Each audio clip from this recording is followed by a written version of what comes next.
Went to Coney Island on a mission from God, Be Back by 5 was released in 1998. It's directed by Richard Schenkman, written by Schenkman and Jon Cryer, with a cast including Jon Cryer, Rick Stear, and various others. And I wanted to watch this for Jon Cryer. And it's not a bad film, but I don't really know how I feel about it. But if my biggest issue is the incorrect grammar in the title, then it's not doing a bad thing. It should be, maybe there's a reason why it's incorrect in the title and I'm missing it, but it should be Gone to Coney Island. Went implies you've been and came back. Gone means that you have gone there and you're still currently there. So that really bugs me. But as I said, if that's the biggest issue I have with this, and again, maybe there's a reason, but nevertheless... Okay, now I feel really bad because on Wikipedia I've just noticed it says, and I quote, the title has its origin in a note that Cryer left for his girlfriend after going to look for a former classmate who he heard had become homeless and was living in Coney Island. So if that's word for word from the note and I've just said Cryer had poor grammar, I feel terrible. But nevertheless, I still stand by that. It's irritating. But the rest of the film, I guess it's fine. It's not amazing, but it works well enough. It's about two friends who go on a trip to try and find their other friend.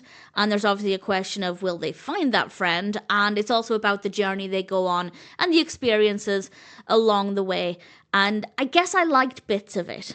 There were some bits that I felt were a little bit dull, but not necessarily bad. It's not that they didn't have a place in the film, I just wasn't feeling fully engaged with every aspect of it. It certainly was quite slow at times, but we do have a variety of locations. We obviously meet other characters along the way, and there were aspects that I thought were pretty engaging here and there. And I do feel like, as I said, we do feel like we're constantly moving forward with the narrative. Every scene, for the most part, did seem to serve a purpose. It's not that I think there was just fluff and padding around the interesting bits.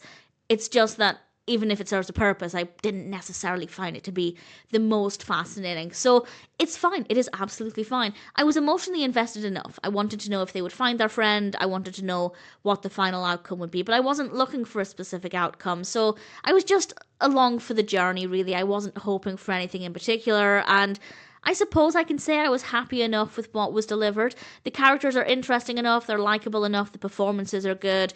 We have some thought-provoking dialogue, definitely some really quite interesting dialogue at certain points. We have good camera work and lighting, and it's fine. I think it could be good either as background company while you're doing other things, or if you want to sit down and try to become fully immersed in it, I'd say give it a go. You might enjoy some bits more than I did, but as I said, there were some moments that were moving and interesting enough with some decent dialogue. And there are a couple of heavier, more emotional scenes as well, but for the most part, I'd say it's relatively light, not overly intense, but it has a decent balance there.